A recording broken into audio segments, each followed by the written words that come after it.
মানুষে মানুষের যুদ্ধ এবং রক্তপাতের ইতিহাস মানব সভ্যতার মতোই পুরনো। স্থলভাগের পরিমাণ বৃদ্ধি থেকে শুরু করে খনিজ সম্পদ আহরণ এবং স্বাধীনতা অর্জনের মতো বহুবিধ কারণে একাধিক গোত্র, জাতি, রাষ্ট্র বা সাম্রাজ্য পরস্পরের সাথে যুদ্ধে লিপ্ত হয়। যুদ্ধ নামক বিভীষিকাময় এই ঘটনাটি বহুল প্রচলিত হলেও নানা কারণে বিভিন্ন সময় বিভিন্ন যুদ্ধ ইতিহাসের পাতায় স্থান করে নিয়েছে। এই ভিডিওতে আপনাদের এমন এক ঐতিহাসিক যুদ্ধের কথা জানাবো। বিংশ শতকের প্রথম ভাগে সংঘটিত এই যুদ্ধে একাধিক জাতি বা সাম্রাজ্য শুধু নয়, গোটা বিশ্বই জড়িয়ে পড়েছিল। আর এই যুদ্ধে যে পরিমাণ প্রাণহানির ঘটনা ঘটেছিল তা আগের কয়েক হাজার বছরের সবগুলো যুদ্ধ মিলিয়েও ঘটেনি। নিশ্চয়ই বুঝে ফেলেছেন প্রথম বিশ্বযুদ্ধের কথা বলা হচ্ছে। সব মিলিয়ে বিভিন্ন পক্ষে 7 কোটির বেশি মানুষ এই যুদ্ধে অংশ নিয়েছিল। আনুষ্ঠানিকভাবে 1914 সালের 28 জুলাই থেকে শুরু হয়ে 1918 সালের 11 নভেম্বর পর্যন্ত চলা এই যুদ্ধে প্রায় 1.5 কোটি বেসামরিক নাগরিক সহ অন্তত 2.5 কোটি মানুষ প্রাণ হারায়।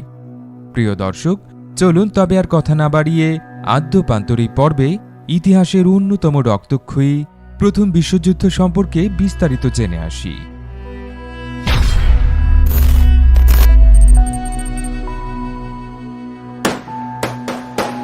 প্রথম বিশ্বযুদ্ধের কারণ বুঝতে হলে আমাদের ওই যুদ্ধ শুরুর প্রায় 70 বছর আগে ফিরে যেতে হবে। ওই সময় বিশ্ব মানচিত্র এমন শতাধিক জাতীয় রাষ্ট্রে বিভক্ত ছিল না, বরং বিশ্বের অধিকাংশ স্থলভাগই ইউরোপ বা এশিয়ার কোনো পরাশক্তির দখলে ছিল। এই পরাশক্তিগুলোর মধ্যে ইউরোপে ব্রিটিশ, ফরাসি এবং অস্ট্রো হাঙ্গেরিয়ান সাম্রাজ্য উল্লেখযোগ্য।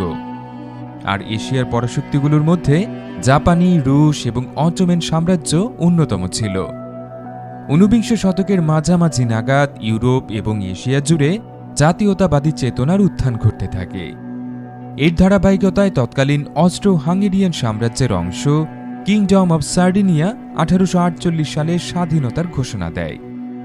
এর 7 বছর পর ফ্রান্সের সামরিক সহায়তায় সার্ডিনিয়া সেনাবাহিনী অস্ট্রো হাঙ্গেরিয়ার দখলদার বাহিনীকে পরাজিত করে। সার্ডিনিয়ার এই উদাহরণে অনুপ্রাণিত হয়ে প্রতিবেশী কয়েকটি রাজ্য অস্ট্রো হাঙ্গেরিয়ার ঔপনিবেশিক প্রভুদের বিরুদ্ধে একত্রিত হয়ে কিংডম অব ইতালি হিসেবে আত্মপ্রকাশ করে। এই দুই পক্ষের মধ্যে সংঘটিত যুদ্ধটি ইতালির স্বাধীনতা যুদ্ধ হিসেবে বিবেচিত হয়। সাম্রাজ্যের দক্ষিণ প্রান্তে এই অস্থিরতার সুযোগে উত্তরে অবস্থিত প্রুশিয়া রাজ্যের সেনাবাহিনীও অস্ট্রো হাঙ্গেরিয়ার সীমান্তে ঢুকে পড়ে। 1866 সালে শক্তিশালী অস্ট্রো হাঙ্গেরিয়ান সেনাবাহিনীকে পরাস্ত করে ওই সাম্রাজ্যের বিস্তীর্ণ এলাকা নিয়ে নর্থ জার্মান ফেডারেশন নামক একটি রাষ্ট্র সাম্রাজ্য গড়ে তোলে প্রুশিয়া। 5 বছর পর এই ফেডারেশন প্রতিবেশী ফ্রান্সের নিয়ন্ত্রণে থাকা দক্ষিণের জার্মান রাজ্যগুলো দখল করে নেয়। 1871 সালে ফরাসি শহর ভার্সাই রাজপ্রাসাদে এক আন্তর্জাতিক চুক্তির মাধ্যমে ওই রাজ্যগুলোর নিয়ন্ত্রণ হস্তান্তর করে ফ্রান্স। এভাবে জার্মানি নামক একটি রাজ্যের যাত্রা শুরু হয়। একীভূত জার্মানি হিসেবে আত্মপ্রকাশের পরেই রাজ্যটি নিজেদের অর্থনীতিকে শক্তিশালী করার লক্ষ্যে বিবিধ কার্যক্রম শুরু করে। আর ফ্রান্সের বিরুদ্ধে আন্তর্জাতিক মহলে শক্তি বৃদ্ধির জন্য তৎকালীন রুশ এবং অস্ট্রো হাঙ্গেরিয়ান সাম্রাজ্যের সাথে বন্ধুত্বপূর্ণ কূটনৈতিক সম্পর্ক গড়ে তোলে জার্মানি। 19বিংশ শতকের দ্বিতীয় অর্ধে ইউরোপের মতো এশিয়ার বিভিন্ন অঞ্চলেও প্রচণ্ড রাজনৈতিক অস্থিরতা বিরাজ করছিল। 1877 সালে অটোমান সাম্রাজ্যের নিয়ন্ত্রণাধীন বলকান অঞ্চলে জনসাধারণের মাঝে শাসক গোষ্ঠীর প্রতি তীব্র অসন্তোষ দেখা দেয়।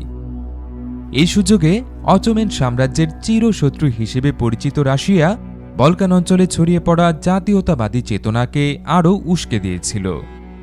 এর ধারাবাহিকতায় অটোমান সাম্রাজ্যের ওই অংশ ভেঙে মন্টেনিগ্রো, সার্বিয়া, বুলগেরিয়া এবং রোমানিয়া নামক নতুন 4টি স্বাধীন রাষ্ট্রের জন্ম হয়।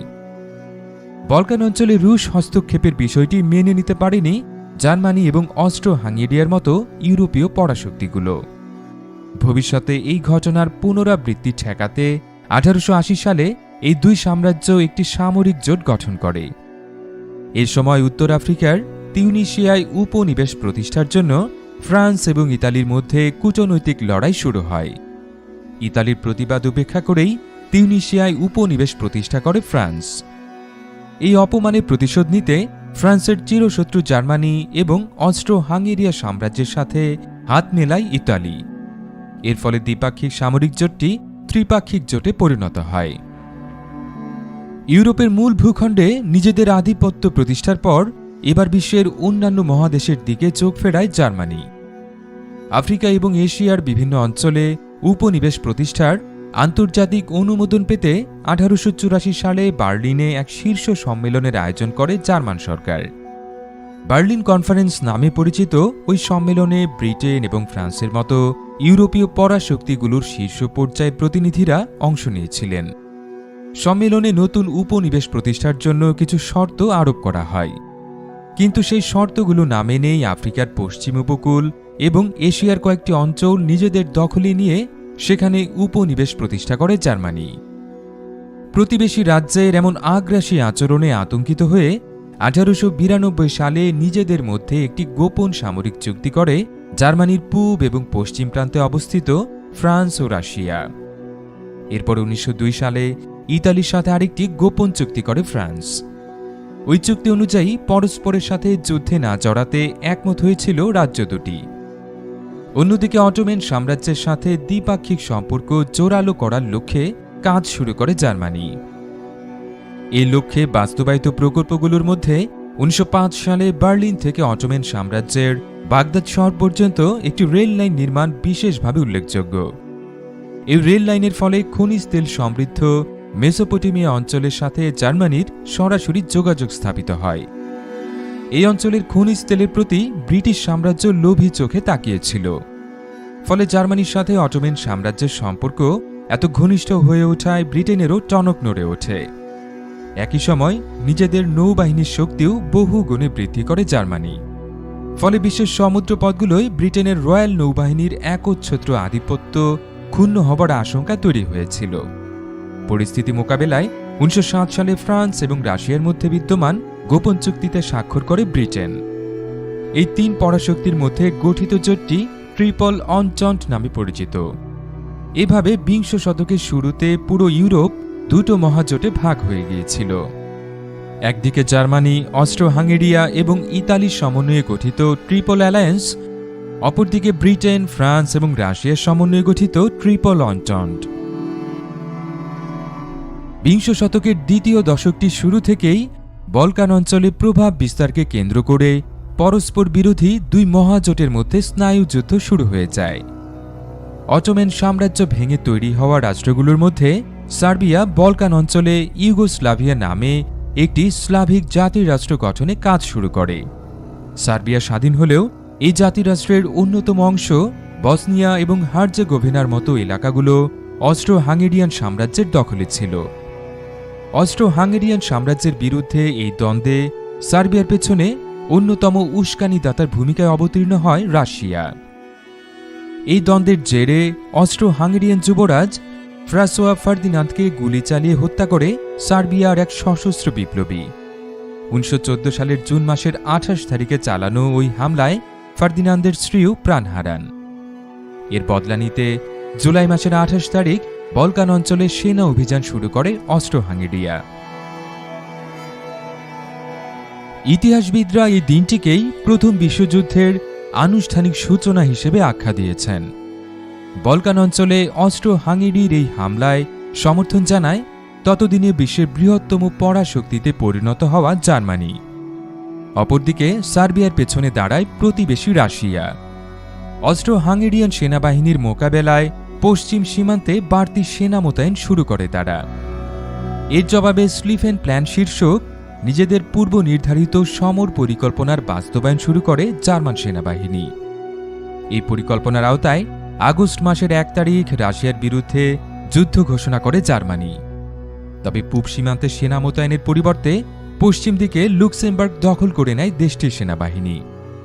এমন বিচিত্র সমর পরিকল্পনার কারণ রাশিয়া এবং ফ্রান্সের মধ্যে গোপন সামরিক চুক্তি সম্পর্কে অবগত ছিল বার্লিন। জার্মান সেনাবাহিনীর জানা ছিল রাশিয়ার সাথে যুদ্ধের ঘোষণায় ফ্রান্সের সাথেও যুদ্ধে জড়ানোর সমূহ আশঙ্কা রয়েছে এবং দেশের পূব এবং পশ্চিম সীমান্তে একই সাথে দুটো যুদ্ধে অংশ নিতে হলে জার্মানির নাস্তানাবুদ হবার আশঙ্কা অনেক বেশি ছিল। রাশিয়া তাদের পশ্চিম সীমান্তে সেনা মোতায়েন সম্পূর্ণ করার আগেই তাই নিজেদের পশ্চিম দিকে সম্ভাব্য সব হুমকি নির্মূল করাই ছিল জার্মানির এই সমর পরিকল্পনার মূল উদ্দেশ্য। স্লিভেন পরিকল্পনা অনুযায়ী নিরপেক্ষ বেলজিয়ামের উপর দিয়ে ফ্রান্সে পৌঁছানোর কথা ছিল জার্মান সেনাবাহিনীর, কিন্তু ২রা আগস্ট নিজ দেশের উপর দিয়ে জার্মান সেনাবাহিনীকে যেতে দেয়া হবে না বলে জানায় বেলজিয়াম সরকার। নিরপেক্ষ দেশ হওয়ায় এই নিষেধাজ্ঞা আরোপ করা হচ্ছে বলে জানায় তারা। এর জবাবে পরদিন বেলজিয়ামও দখল করে নেয় জার্মান সেনাবাহিনী। একই দিন আনুষ্ঠানিকভাবে ফ্রান্সের বিরুদ্ধে যুদ্ধ ঘোষণা করে জার্মানি। এর পরদিন ব্রিটেনও আনুষ্ঠানিকভাবে এই যুদ্ধে প্রবেশ করে। নিরপেক্ষ বেলজিয়ামের মিত্র হিসেবে তারা আগস্টের ৪ তারিখ জার্মানির বিরুদ্ধে যুদ্ধ ঘোষণা করে। এশিয়ার অন্যতম পরাশক্তি জাপান ওই সময় ব্রিটেনের মিত্র ছিল, তাই তারাও জার্মানির বিরুদ্ধে এই মাসে যুদ্ধ ঘোষণা করে। প্রথম বিশ্বযুদ্ধের প্রথম মাসে আরেকটি উল্লেখযোগ্য ঘটনা ছিল জার্মান এবং অস্ট্রো হাঙ্গেরিয়ান সীমান্তে রুশ সেনাবাহিনীর অতর্কিত হামলা। উত্তরে জার্মান সীমান্তে এই হামলা খুব একটা কার্যকরী না হলেও দক্ষিণে অস্ট্রো হাঙ্গেরিয়ান সেনাবাহিনী এই হামলার মুখে পিছু হটা শুরু করে। পূব সীমান্তের মতো পশ্চিমেও জার্মান সেনাবাহিনী যুদ্ধের প্রথম দিকে বেশ সাফল্যের দেখা পায়। তাদের উপর্যুপরি হামলার মুখে সেপ্টেম্বর মাসের শুরুতে ফ্রান্স ও ব্রিটেনের সম্মিলিত বাহিনী ফরাসি সীমান্ত থেকে পিছু হটে মার্ন এলাকায় প্রতিরক্ষা বুর্জ গড়ে তোলে। একই সময় ফরাসি রিজার্ভ বাহিনীর মরিয়া হামলায় জার্মান সেনাবাহিনীর প্যারিস অভিমুখে অগ্রযাত্রা থেমে যায়। এরপর জার্মান এবং মিত্র উভয় বাহিনীর সদস্যরাই বেলজিয়ামের উপকূলীয় শহরগুলো দখলে অভিযান শুরু করে। যুদ্ধের এই পর্যায়ে দুই বাহিনীর মধ্যে একটি স্থিতাবস্থার সৃষ্টি হয়। অক্টোবর মাস নাগাদ উত্তরে নর্থ সি থেকে দক্ষিণে নিরপেক্ষ সুইজারল্যান্ডের সীমান্ত পর্যন্ত প্রায় ৭০০ কিলোমিটার এলাকা জুড়ে পরিখা খনন করে অবস্থান নেয় উভয় পক্ষ। এ মাসেই সেনাবাহিনীর পাশাপাশি পরস্পরের বিরুদ্ধে নিজেদের নৌ এবং বিমান বাহিনীও ব্যবহার শুরু করে ব্রিটেন এবং জার্মানি। ব্রিটিশ রয়্যাল নৌবাহিনীর যুদ্ধজাহাজগুলো জার্মানির উপকূল জুড়ে অবরোধ করে তোলে। এর জবাবে জার্মানি তাদের ডুবোজাহাজ ব্যবহার শুরু করে। বিংশ শতকের দ্বিতীয় দশকে মানুষের নাগালে উন্নত মানের উড়োজাহাজ প্রযুক্তি ছিল না, ফলে প্রথম বিশ্বযুদ্ধের শুরুর দিকে স্রেফ শত্রুপক্ষের গতিবিধি পর্যবেক্ষণের জন্যই উড়োজাহাজ ব্যবহার করা হতো। তবে অচিরে এই বিমানের চালকরা পর্যবেক্ষণের পাশাপাশি শত্রু শিবিরের ওপর বোমা বর্ষণের কাজও শুরু করেন। জার্মানি অবশ্য এই কাজে এয়ারশিপ হিসেবে পরিচিত জ্যাপলিনও ব্যবহার করত। জার্মান এয়ারশিপগুলো ফ্রান্সের দুবার এবং ইংল্যান্ডের বিভিন্ন জনপদের উপর কমপক্ষে অর্ধশতাধিক হামলা চালিয়েছিল। ১৯১৪ সালের নভেম্বর মাসের শুরুতে অটোমান সাম্রাজ্য এই যুদ্ধে প্রবেশ করে। চিরপ্রতিদ্বন্দ্বী রাশিয়ার সেনাবাহিনী অস্ট্রো হাঙ্গেরি এবং জার্মানির বিরুদ্ধে ব্যস্ত থাকায় রুশ সাম্রাজ্যের বিরুদ্ধে যুদ্ধের ঘোষণা দেয় অটোম্যানরা। ককেশাস অঞ্চলে অবস্থিত রুশ অটোমান সীমান্ত এলাকায় দুই পক্ষের মধ্যে সংঘর্ষ শুরু হয়। এই সুযোগে পারস্য উপসাগরের তীরে বিশাল এক সেনাবাহিনী পাঠায় ব্রিটেন। এই বাহিনীর অধিকাংশ সদস্যই ছিলেন ব্রিটিশ শাসিত ভারতবর্ষের অধিবাসী। এর জবাবে অটোম্যান বাহিনী মিশরে অবস্থিত ব্রিটিশ নিয়ন্ত্রণাধীন সুয়েজ খালটি দখলে সেনা অভিযান শুরু করে। উত্তরে ককেশাস অঞ্চলের মতো দক্ষিণে সিনাই উপদ্বীপেও অটোম্যানদের সেনা অভিযান ব্যর্থ হয়। উত্তরে এই ব্যর্থতার জন্য আর্মেনিয়ার অমুসলিম জনসাধারণের রাশিয়ার সাথে আতাতকেই মূল কারণ হিসেবে নির্দিষ্ট করে অটোম্যান শাসকরা। এর বদলা নিতে আর্মেনিয়া জুড়ে গণহত্যা চালায় তারা। ১৯১৫ সালের ফেব্রুয়ারি মাসে চালানো এই বর্বর গণহত্যায় আর্মেনিয়ার প্রায় অর্ধেক মানুষ প্রাণ হারিয়েছিলেন। ওই বছর মে মাসে উত্তর আটলান্টিক মহাসাগরে জার্মান ডুবোজাহাজের হামলায় ব্রিটিশ যাত্রীবাহী জাহাজ লুসিতানিয়া ডুবে যায়। এতে ১,২০০-র বেশি বেসামরিক মানুষ প্রাণ হারায়। নিহতদের মধ্যে ১২৮ জন যুক্তরাষ্ট্রের নাগরিক ছিলেন। যুক্তরাষ্ট্র সরকার এই ঘটনায় তীব্র নিন্দা জানায়। বিশ্বজুড়ে চলমান যুদ্ধে যুক্তরাষ্ট্রের জড়িয়ে পড়া ঠেকাতে ডুবোজাহাজ ব্যবহার সাময়িকভাবে কমিয়ে আনে জার্মানি। ১৯১৫ সালের জুলাই মাসে ইতালি তার ভোল পাল্টে ট্রিপল অন্টন্ট মহাজোটে যোগ দেয়। এরপর তারা তাদের সাবেক মিত্র অস্ট্রো হাঙ্গেরির সীমান্ত লক্ষ্য করে সেনা অভিযান শুরু করে। ইতালির মতো বলকান দেশ বুলগেরিয়াও এ সময় তাদের জোট পরিবর্তন করে। তবে ট্রিপল অন্টন্ট ত্যাগ করে তারা জার্মান মহাজোটে যোগ দিয়েছিল। পক্ষ পরিবর্তনের পর সার্বিয়া দখলে সেনা অভিযান শুরু করে বুলগেরিয়া। এর ধারাবাহিকতায় ততদিন পর্যন্ত এই যুদ্ধে নিরপেক্ষ থাকা গ্রিসের উপকূলে সেনা প্রেরণ করে ব্রিটিশ ও ফরাসি মিত্রবাহিনী। অর্থাৎ 1915 সালের শেষ নাগাদ সুইজারল্যান্ডই ছিল একমাত্র নিরপেক্ষ দেশ যেখানে এই যুদ্ধের কোনো সংঘাত অনুষ্ঠিত হয়নি। পরের বছর ফেব্রুয়ারি মাসে নিজেদের পশ্চিম সীমান্তে হামলা জোরদার করে জার্মান সেনাবাহিনী। এ সময় ফরাসি শহর ভার্দুন দখলে তাদের সেনা অভিযানটি ব্যাটল অব ভার্দুন হিসেবে ইতিহাসের পাতায় বিখ্যাত হয়ে আছে। ফেব্রুয়ারি মাসের 21 তারিখ থেকে শুরু হওয়া সেই অভিযান ডিসেম্বর মাসের 18 তারিখ পর্যন্ত অব্যাহত ছিল। এই ব্যাটল অব ভার্দুন ছিল প্রথম বিশ্বযুদ্ধের সবচেয়ে দীর্ঘস্থায়ী সংঘাত। এতে মিত্রবাহিনীর অন্তত 50 ডিভিশন সেনার বিরুদ্ধে জার্মান বাহিনীর প্রায় 75 ডিভিশন সেনা সদস্য অংশ নিয়েছিল। সব মিলিয়ে 302 দিন স্থায়ী সেই সংঘাতে ফরাসি পক্ষে প্রায় 3,80,000 সেনা প্রাণ হারায়, আর জার্মান বাহিনীর নিহতের সংখ্যা ছিল প্রায় 3,40,000। সব মিলে এই সংঘাতে উভয় পক্ষের প্রায় 7.25 লাখ সেনা নিহত হয়েছিল। অর্থাৎ সংঘাতের প্রতিদিন প্রায় 2,500 প্রাণহানির ঘটনা ঘটেছে। এশিয়া মহাদেশের মধ্যপ্রাচ্য এলাকায় ব্রিটিশ ও ফরাসি যৌথ বাহিনী অটোম্যান এবং জার্মান সেনাবাহিনীর সম্মিলিত প্রতিরোধের মুখে পিছু হটতে বাধ্য হচ্ছিল। পরিস্থিতি মোকাবেলায় 1916 সালের মে মাসে অটোম্যান সাম্রাজ্যের দখলে থাকা মধ্যপ্রাচ্য নিজেদের মধ্যে ভাগাভাগি করে নেয়ার মর্মে একটি গোপন চুক্তি করে ব্রিটেন এবং ফ্রান্স।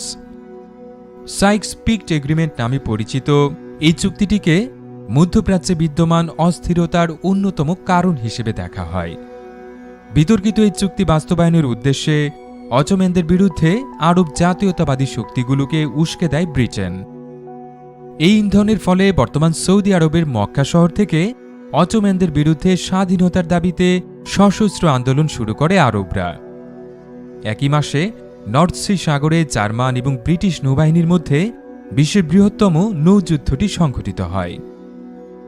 ব্যাটল অব জাটল্যান্ড নামে পরিচিত সেই যুদ্ধে রয়্যাল নৌবাহিনীর মোট 151টি যুদ্ধজাহাজ অংশগ্রহণ করে। 78টি ডেস্ট্রয়ার, 28টি ব্যাটলশিপ এবং 26টি লাইট ক্রুজার ছাড়াও ছিল 9টি ব্যাটল ক্রুজার এবং 8টি আর্মার্ড ক্রুজার। অন্যদিকে এই যুদ্ধে অংশ নেয়া 99টি জার্মান নৌযানের মধ্যে ছিল 16টি ব্যাটলশিপ, 11টি লাইট ক্রুজার, 5টি ব্যাটল ক্রুজার এবং 61টি টর্পেডো বোট। 1916 সালের 30 মে থেকে শুরু হয়ে 1 জুন পর্যন্ত 3 দিন ধরে চলা সেই সংঘাতে ব্রিটিশ নৌবাহিনীর মোট 14টি জাহাজ ডুবে গিয়েছিল, আর প্রাণহানির সংখ্যা ছিল 6,000-এর বেশি। এর বিপরীতে জার্মান নৌবাহিনীর ডুবে যাওয়া জাহাজের সংখ্যা ছিল 11টি, আর 2,500-এর বেশি জার্মান নৌসেনা এই সংঘাতে প্রাণ হারিয়েছিল। 1916 সালের জুলাই মাসে জার্মান এবং মিত্রবাহিনীর মধ্যে আরেকটি রক্তক্ষয়ী সংঘাতের ঘটনা ঘটে। ব্যাটল অব দি সম নামে পরিচিত এই সংঘাতটি ওই বছর জুলাই মাসের 1 তারিখ থেকে নভেম্বরের 18 তারিখ পর্যন্ত স্থায়ী হয়েছিল। এই যুদ্ধে এক এক পক্ষে 3 থেকে 3.5 লাখের মতো সেনা সদস্য অংশ নিয়েছিল। এই যুদ্ধক্ষেত্রে প্রথমবারের মতো ট্যাঙ্ক ব্যবহার করে ব্রিটিশ সেনাবাহিনী। 1 বছরের বেশি সময় ধরে বহাল থাকা ব্রিটিশ নৌ অবরোধের কারণে 1916 সালের শীতকালে পুরো জার্মান সাম্রাজ্য জুড়ে তীব্র দুর্ভিক্ষ দেখা দেয়। প্রায় 2 বছর বিশ্বজুড়ে যুদ্ধে লিপ্ত থাকায় উভয় পক্ষের অর্থনৈতিক অবস্থায় শোচনীয় হয়ে পড়েছিল। কিন্তু ফ্রান্স এবং ব্রিটেনের পেছনে যুক্তরাষ্ট্রের সমর্থন থাকায় এই দেশগুলোই অর্থনৈতিক টানাপোড়েন তেমন তীব্র হয়ে ওঠেনি। পরিস্থিতি পরিবর্তনে আটলান্টিক মহাসাগর জুড়ে পুনরায় নিজেদের ডুবোজাহাজ হামলা শুরু করে জার্মান নৌবাহিনী। শুধু তাই না, যুক্তরাষ্ট্রের প্রতিবেশী মেক্সিকোর সরকার প্রধান বরাবর 1917 সালের জানুয়ারি মাসে একটি টেলিগ্রাম পাঠায় জার্মান সরকার। জিমারম্যান টেলিগ্রাম নামে পরিচিত সেই বার্তায় মেক্সিকোর প্রতি যুক্তরাষ্ট্রের দক্ষিণ সীমান্তে সেনা অভিযান শুরুর আহ্বান জানানো হয়েছিল। জার্মানির জন্য দুর্ভাগ্যজনকভাবে টেলিগ্রামটি গন্তব্যস্থলে পৌঁছানোর আগেই ব্রিটিশ গোয়েন্দারা তা আটকে দিতে সক্ষম হন। মেক্সিকোর পরিবর্তে যুক্তরাষ্ট্র সরকারের সামনে টেলিগ্রামটি উপস্থাপন করা হয়। এই উস্কানির বদলা নিতে 1917 সালের এপ্রিল মাসে জার্মান জোটের বিরুদ্ধে যুদ্ধ ঘোষণা করে যুক্তরাষ্ট্র। এদিকে ওই বছর মার্চ মাসে রাশিয়ার ক্ষমতাসীন শাসক গোষ্ঠীর বিরুদ্ধে সশস্ত্র বিপ্লব শুরু হয়েছিল। রাশিয়ায় প্রচলিত জুলিয়ান ক্যালেন্ডার অনুযায়ী সেটা ফেব্রুয়ারি মাস হওয়ায় এই বিপ্লবটি ফেব্রুয়ারি রেভলিউশন নামে বেশি পরিচিত। ওই বিপ্লবের ফলে রাশিয়ায় জারতন্ত্র বিলুপ্ত হয়ে যায়। নতুন সরকার প্রথমে জার্মানির বিরুদ্ধে প্রতিরোধ অব্যাহত রাখলেও হানাদার বাহিনীর উন্নততর রণকৌশলের মুখে অচিরেই পিছু হটা শুরু করে রুশ সেনাবাহিনী। 1917 সালের ডিসেম্বর মাসে জার্মানির কাছে আত্মসমর্পণে বাধ্য হয় রাশিয়া। এই আত্মসমর্পণ এবং সমসাময়িক বলশেভিক বিপ্লবের জেরে বিশ্বযুদ্ধের বদলে গৃহযুদ্ধ সামলাতেই ব্যস্ত হয়ে যায় তারা। পূব দিকের হুমকি নির্মূলের পর 1918 সালের বসন্ত নাগাদ পশ্চিম দিকে পুরো শক্তি নিয়োগ করে জার্মানি। কিন্তু ততদিনে এই যুদ্ধে মিত্রবাহিনীর পক্ষে প্রায় 50 লাখ মার্কিন সেনা যোগ দিয়েছিলেন।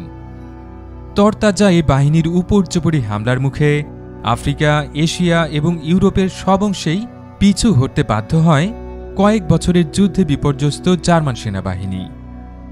একই সময় এই জোটের আরেক সদস্য অস্ট্রো হাঙ্গেরি এবং অটোমান সাম্রাজ্য অভ্যন্তরীণ জাতীয়তাবাদী বিপ্লব এবং বহিরাগত মিত্রবাহিনীর দ্বিমুখী হামলায় বিপর্যস্ত হয়ে পড়েছিল। এর ধারাবাহিকতায় 1918 সালের অক্টোবর মাসে অটোমান সাম্রাজ্য এবং নভেম্বর মাসে অস্ট্রো হাঙ্গেরি মিত্রবাহিনীর কাছে নিঃশর্ত আত্মসমর্পণ করে। একই সময় জার্মানিতে গণবিপ্লবের মুখে সিংহাসন ত্যাগে বাধ্য হন কাইজার উপাধিধারী জার্মান সম্রাট। এর বদলে জার্মান সাম্রাজ্যের ক্ষমতায় আসা নতুন গণতান্ত্রিক সরকার মিত্রবাহিনীর কাছে আত্মসমর্পণের সিদ্ধান্ত নেয়।